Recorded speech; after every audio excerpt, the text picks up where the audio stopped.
Good afternoon everybody, my name's Dan Normandale and as Dick says I'm the Senior Coastal Advisor with Environment Agency. What we're going to run through today is split the presentation, so I'll start off with some of the coastal erosion, sea flooding aspects and a bit of background and then pass over to Jim for the waste side.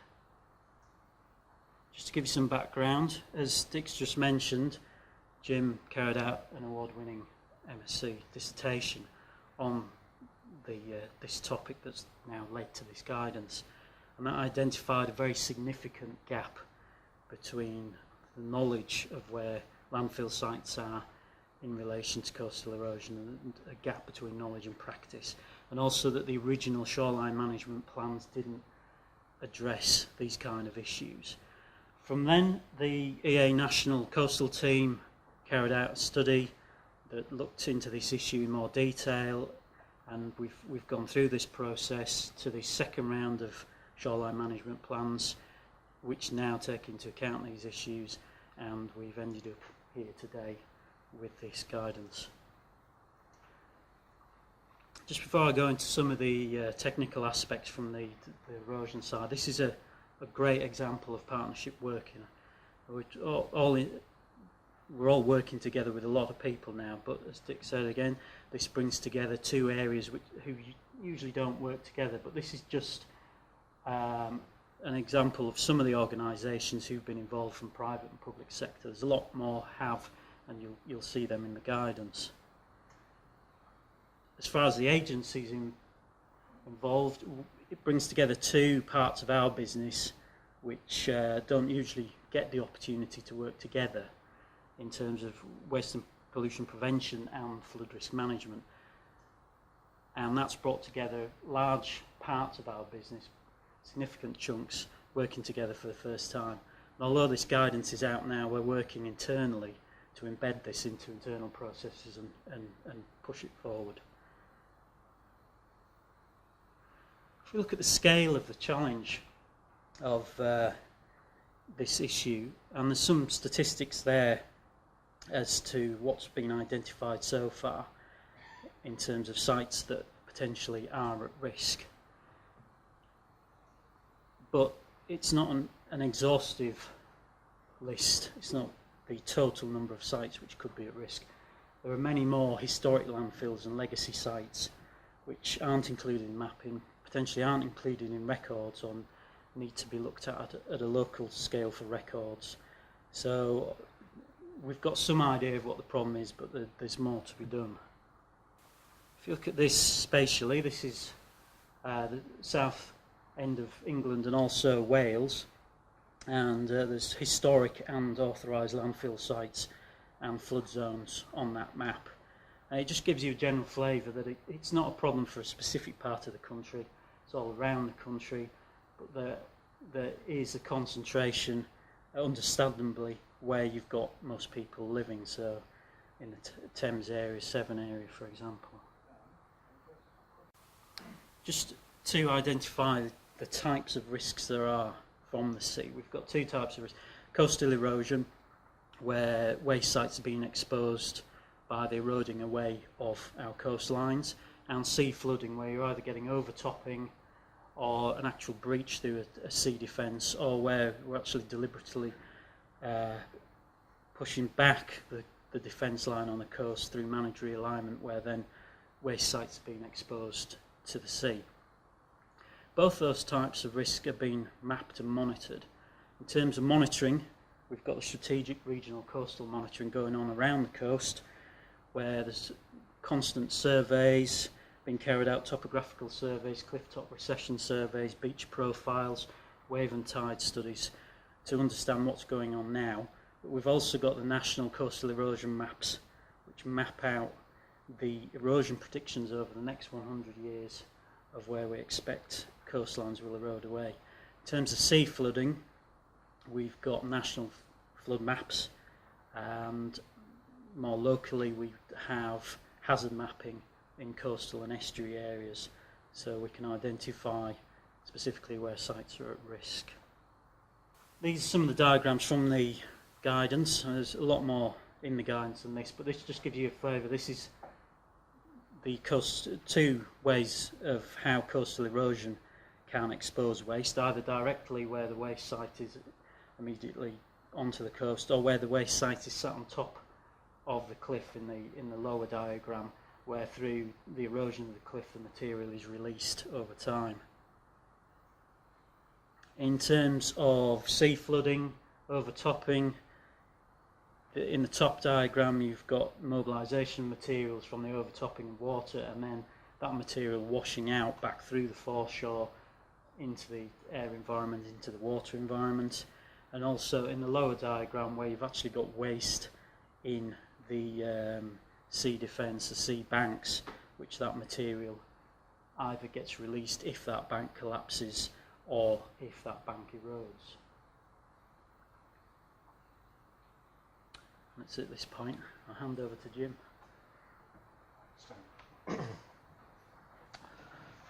Right.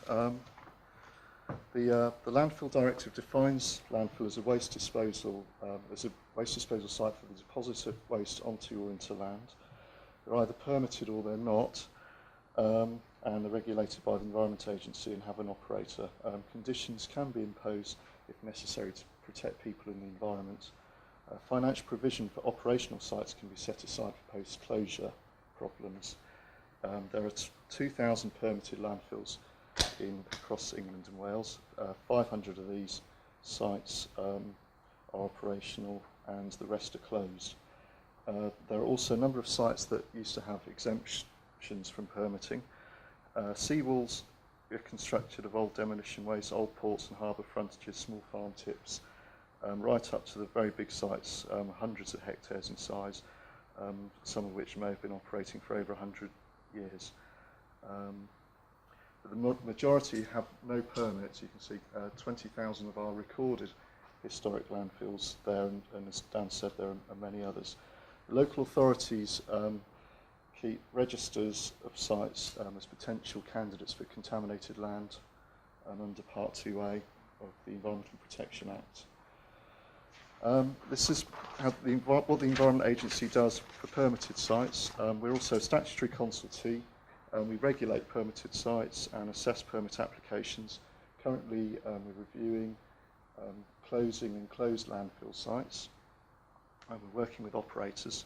There's also going to be some new landfill sector guidance, so that will be reviewed. The other thing that we do, not just for landfills, but for many businesses, since October last year, the Environment Agency took on a new role to help businesses and public sector adapt to climate change. These are some sites in the news last year.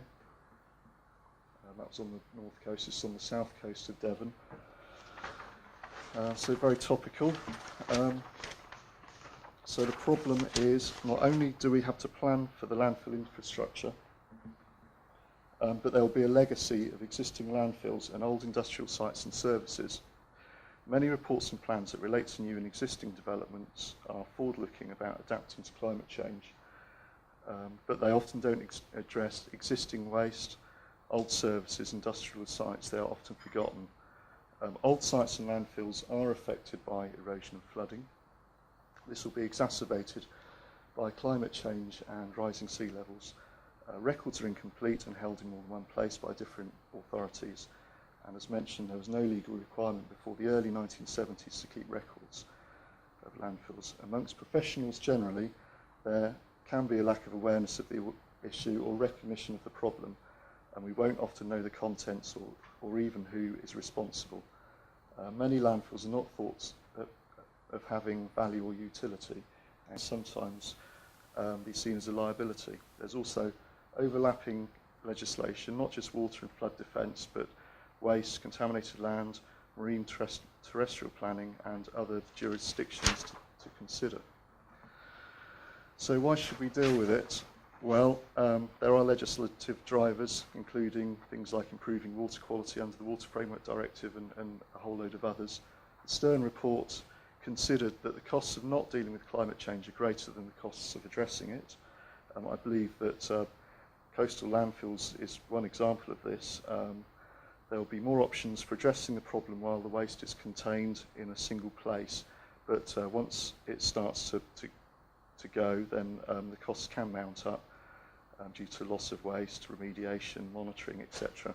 And litter has, and so on, has costs associated with it. There are potential economic benefits in dealing with the problem, including things like energy supply, landfill gas, future resources from the waste possibly in the future, and prevention of costs from damage to infrastructure and so on, fisheries. Environmental benefits include pollution avoided, water quality, society. People need to live and work and have somewhere, recreational areas, so creating and maintaining existing infrastructure will be in the environment of the existing legacy. Today's society has an important responsibility for making decisions that will affect the quality of life and the environment for future generations. This plan shows part of the Thames Gateway. The blue areas are the areas at risk of flooding, and the pink and brown shapes identify the recorded landfills that the Environment Agency are aware of. Again, there will be many other landfills not recorded on the plan. Environmental management practitioners use the term from cradle to grave in life cycle assessments, the assumption often being landfill equals the grave. However, the landfill waste is still in the environment and still subject to natural processes. So this is part of a study that I did in 2009. In dealing with the legacy issues and land at the coast, it's often difficult to identify those responsible. This is necessary if landfills are to be addressed under the Part 2A contaminated land regime. Generally, responsibility may fall to the landowner or operator. Often this might be a local authority who in the past may have planned or operated the sites. There is a perception that the environmental regulator, the Environment Agency, is responsible. And whilst the agency has a coastal overview and holds funding for contaminated land projects, they are not responsible for managing sites. Again, this shows a need for joint working. The SIRIA guidance will help identify various roles and some responsibilities as a starting point, but each site and circumstance will be different and may require a detailed approach and legal advice. This plan here shows the growth points and growth areas that had funding for regeneration a few years ago. And I think it coincided with the density of existing recorded landfills on the coast, including those at risk of flooding. The point here is that funding policies and priorities will change. And now we've got newer enterprise zones on the coast. They're generally away from growth points, as indicated on the previous slide. Funding opportunities change, so you have to embed the plans and projects at an early stage and to tailor any bids to the criteria. You have to be creative and think laterally about the beneficiaries and funding options available.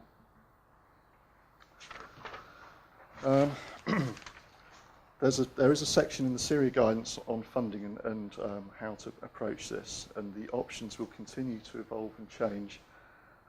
There is still a principle of polluter pays, and funding is secondary to any regulatory requirements. Financial provision may or may not come to fruition for some of the permitted sites. When making local enterprise partnership plans, which are the new committees, it is hoped that they consider the legacy. The amount of funding is not known. However, there will be large sums of money being passed to the LEPs, and they'll be making decisions about where to spend it. But the important thing here is to think about the short, medium and long-term strategies, the local, regional, national and European funding that's available. Who are the beneficiaries? What are the spin-offs? And who do you need to talk to? And here's some more funding possibilities here. There's so many types from a number of different areas and disciplines, whether it's flood defence, conservation, community navigation or whatever. It's confusing, but then at the same time there are so many changing opportunities as well, and possibly also revenue from the landfill itself. Again, think naturally. We've also got guidance on Environment Agency web pages about some of the funds, and SIRIA guidance will give a good idea of the funding stream and a range of the beneficiaries. I will now illustrate why the landfill data is so variable and you can't rely on it to be complete from the Environment Agency website. Remember, one of the growth points was Poole. If you look at this map from 1922, the buff areas are Poole Harbour, and I'll just scroll through and you can watch the harbour frontage. You can see that those different colours there are areas which have been reclaimed or tipped in with different types of waste. The red area on the bottom right is Beta Park, so if we pick that one. Actually, before we get to that, that's the mapping in the late 90s, and this is the Environment Agency historic maps with flooding, and you can see that there are a lot of landfills are missing from that map. So, if we take that example, Beta Park I mentioned, which is there, you can see that it's been filled in, reclaimed for industrial use, and then redeveloped for housing. That's what it looks like. So, challenges. There is a gap in dealing with the landfill legacy and the way that the regulations address that. There are funding cuts, new ways to fund projects for housing, still a drive for growth. Climate change is predicted to accelerate. Planning policy framework is still new. Drive for growth for the economy, development away from areas of flood risk. Less money to deal with the whole UK with the money available probably. So we need to work in a more joined up way. And the guidance approaches situations from a number of perspectives. This should give a better understanding of the organisations and individual roles. And so to summarise, it's complex multidisciplinary issues that's a growing problem. We should be optimistic and creative. Dealing with a problem has many real benefits. We know there's a problem. Waste, even when disposed of and redeveloped, remains in the environment, so think from cradle to beyond grave. As a developer, likely to encounter waste. In any future plans, think of it as something of an opportunity to avoid problems and demonstrate sustainable development, perhaps in combination with other benefits, protecting heritage homes, conservation, flood defence, tourism, navigation, etc. Be creative and positive to justify joint funding and work together. We need simple, honest messages for the local enterprise partnerships and other committees and planning committees and their plans, who are responsible for delivering the right messages now for the future generations. We can also share best practice as it develops further, work across institutions, share data and understand the gaps. This multifunctional guidance shows that there are many opportunities to overcome the difficulties. And that's it. Thank you very much. And I'd also like to say thank you on behalf of Owen Tarrant and Emma Thompson, who aren't here.